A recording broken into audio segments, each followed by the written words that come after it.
Hello, everybody, and welcome to the Makers of Minnesota podcast. I am your host, Stephanie Hansen, and I'm here today with a guest that I had, probably back in year one of the podcast. I'm here with Lee Wallace. She is the CEO of Peace Coffee.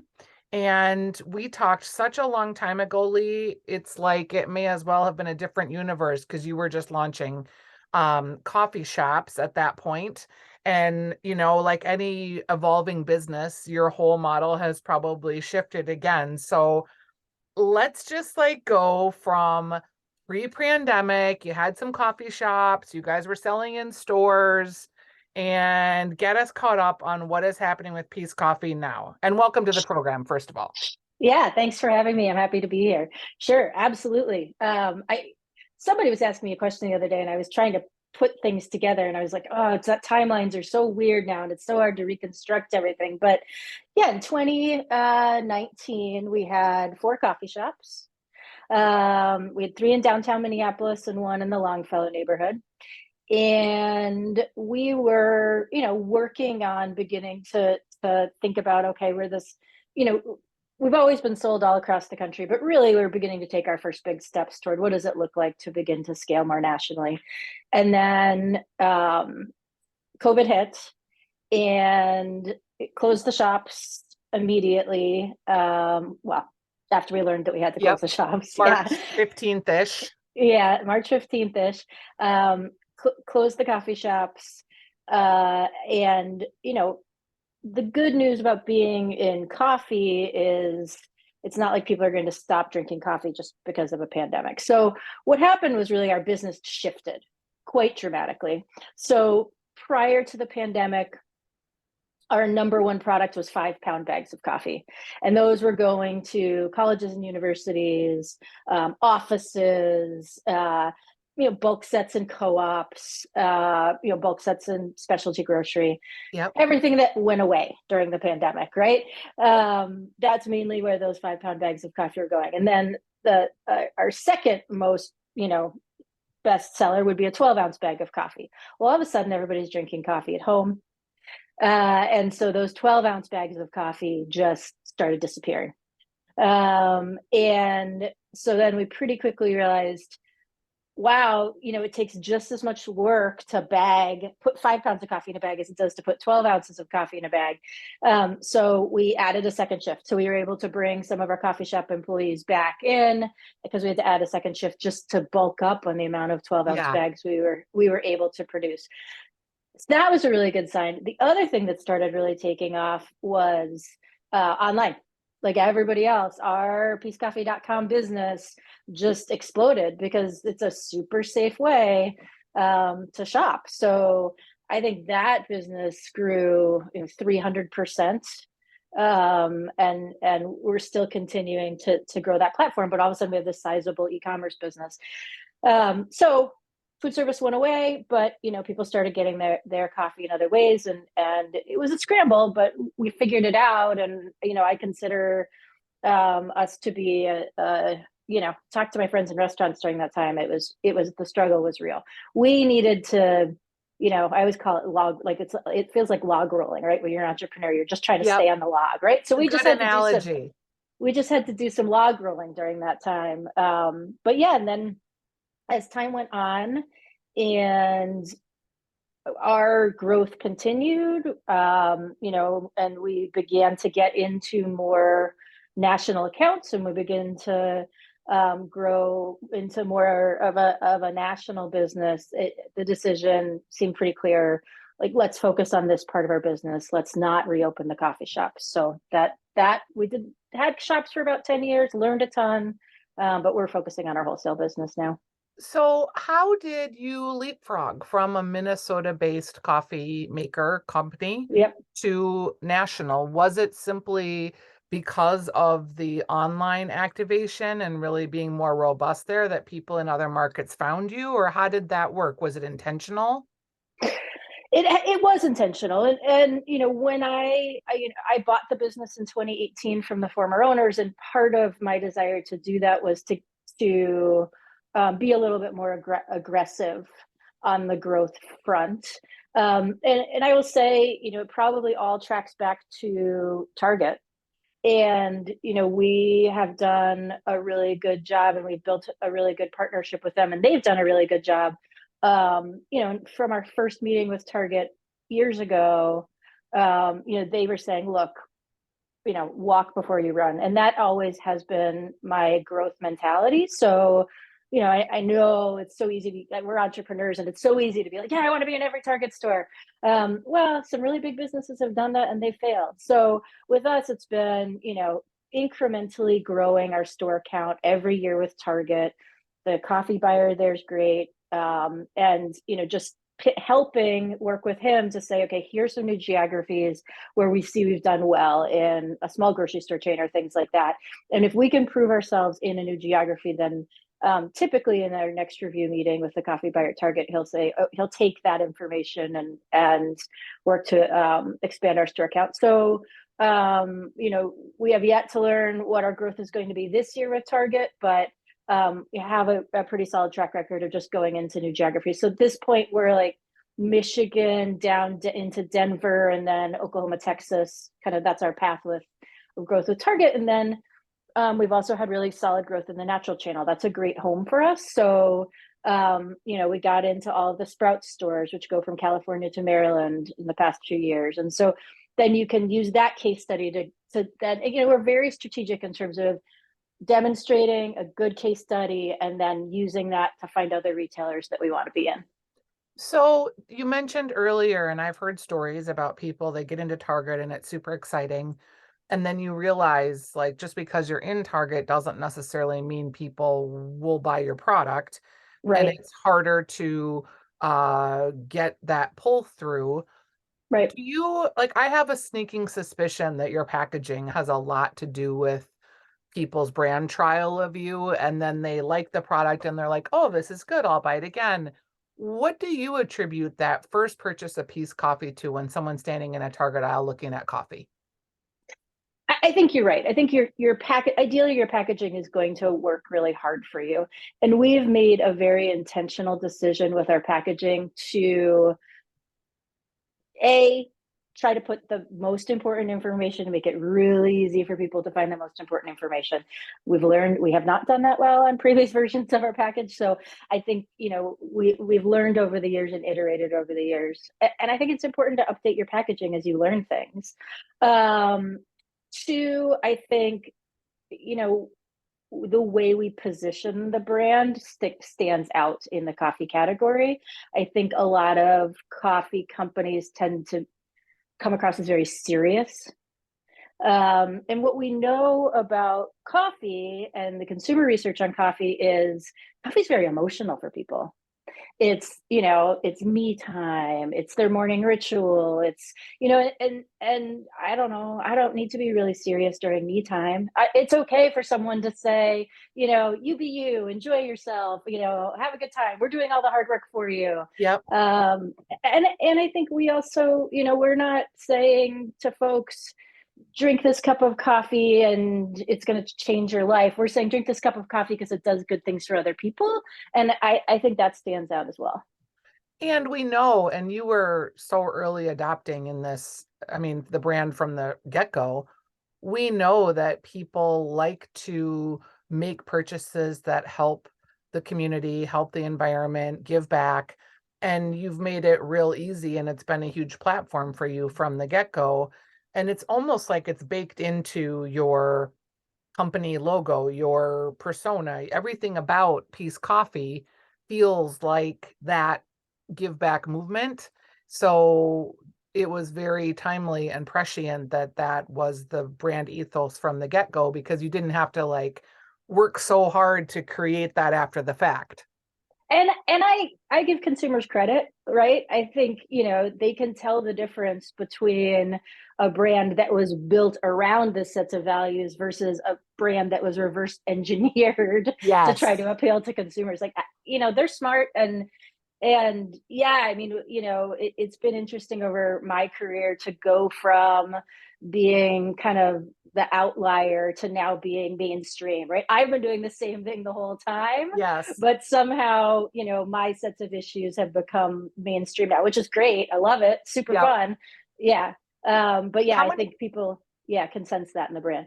how many people are in the company now? We have about 55 employees. Yeah. So So it's not small. small.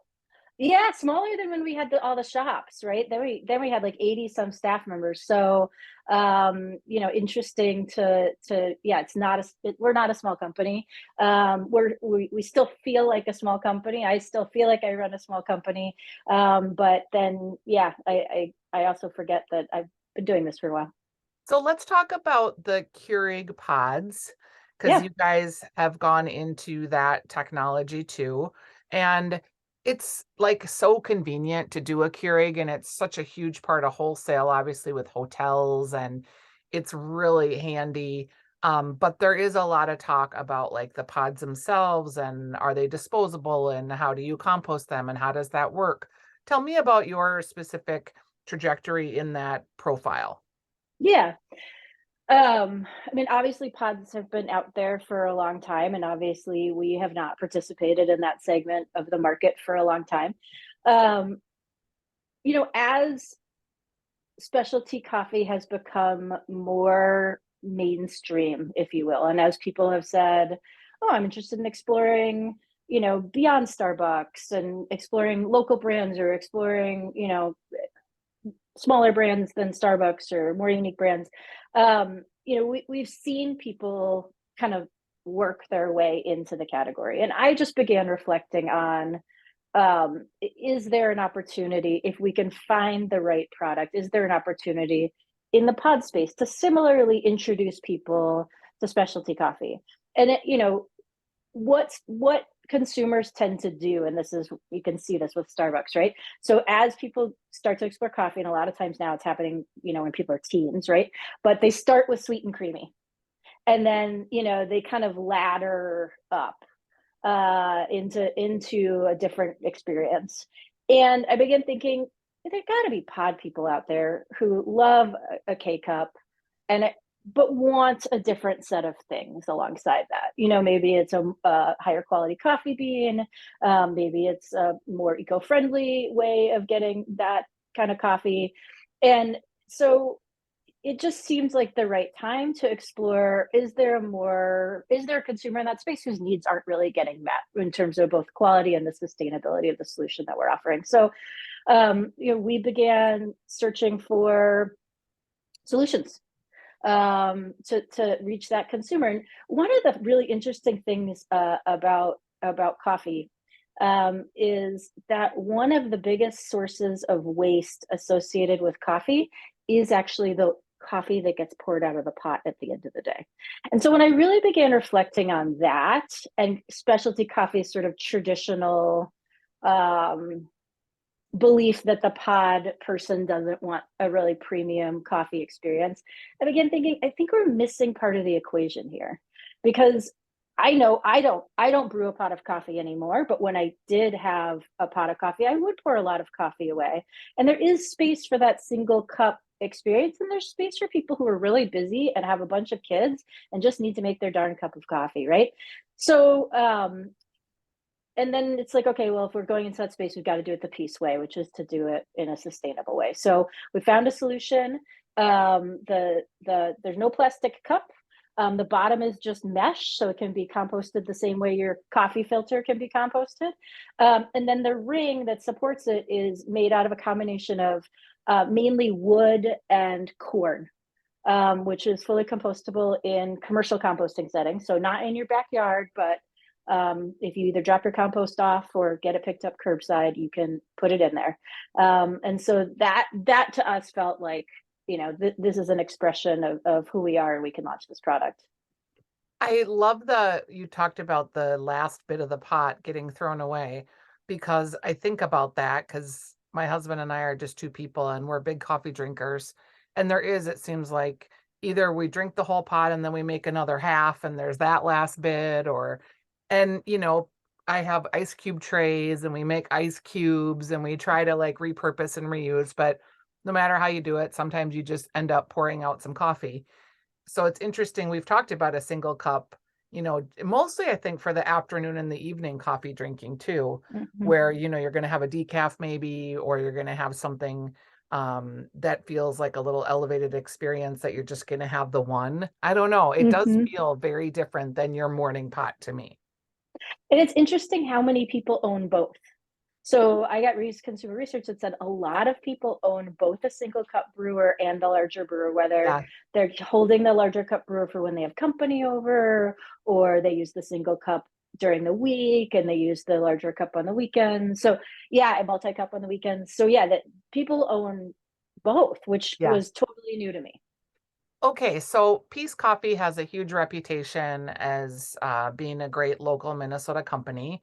Now you're in, I'm just going to throw a market out there, let's just say Maryland, Yeah. where you don't have this huge Minnesota following. You don't have that touchstone.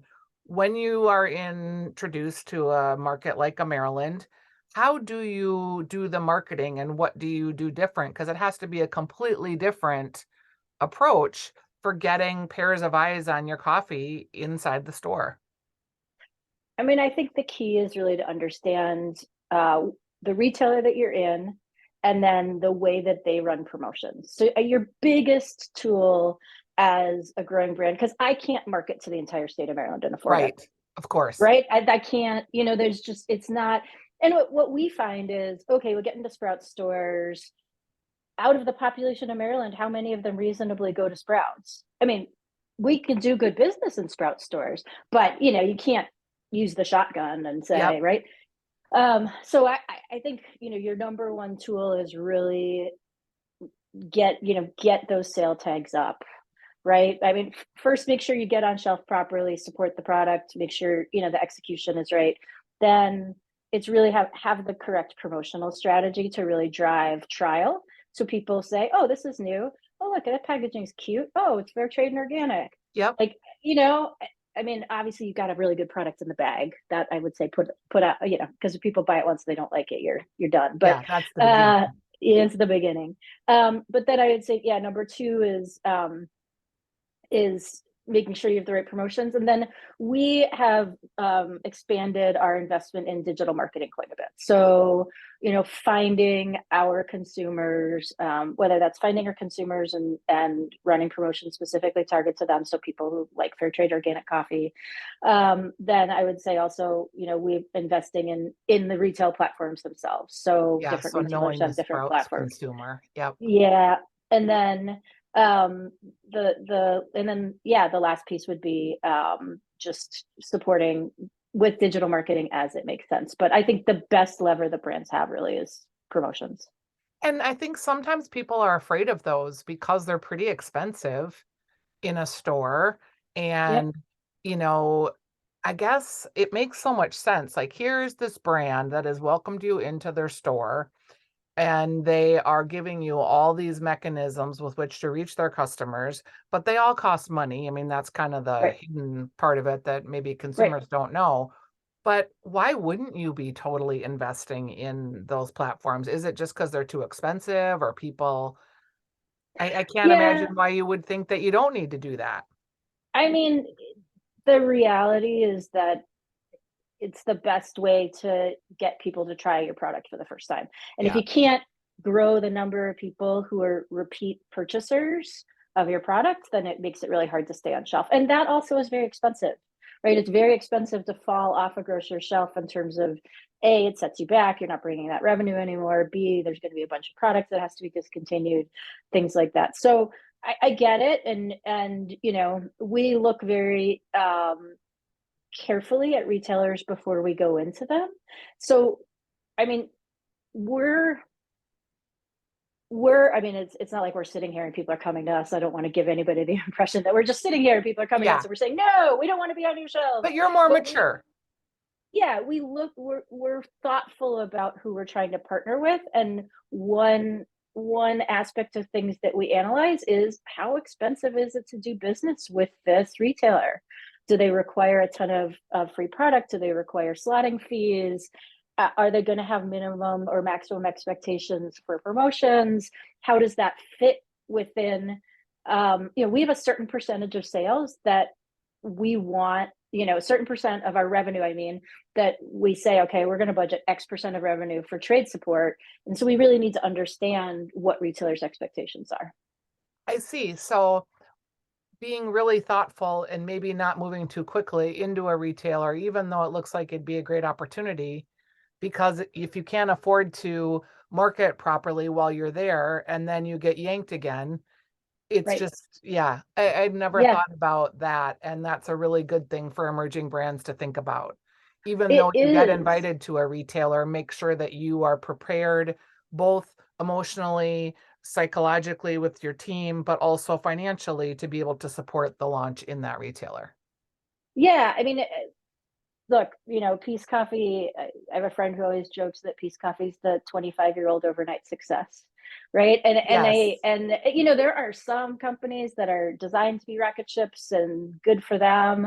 And sometimes you just have to recognize that it's a slog, and you know, incremental growth, steady incremental growth is a way to do it, and it's been our approach. And I think we're finally to the point where we can say we have a banner in every part of the country that you could go in and find Peace Coffee. And then you get to that point, then it makes it that much easier with Yeah, retailers. You're like, for sure. oh, you can find us here, or you can find us here. Yeah.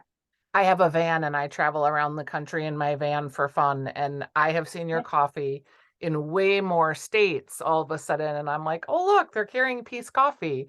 I was in Palm Springs the other day and a local salsa was on the shelf. I was like, oh, look, it's fun to see Yeah. other Minnesota brands making it out in the big bad world, as it were. It is so funny. I was just in Fort Lauderdale visiting family, and my sister-in-law said to me, "Where can I get Peace Coffee?" And I said, "Actually, you can get Peace Coffee at Sprouts." And it was fun to be like at this point where I'm like, "Oh yeah, I can help most people find our coffee Yeah, at this point in time." I can Yeah, refer you. Okay, totally random question. If sure. you were going to launch a product today and it's brand new, is there like a product that you're like, oh, I wish that that would be a fun product to work on, or something that just you think, oh, that would be really fun? I am such a food person at this point in my life. It would have to be food, because that's really what I know.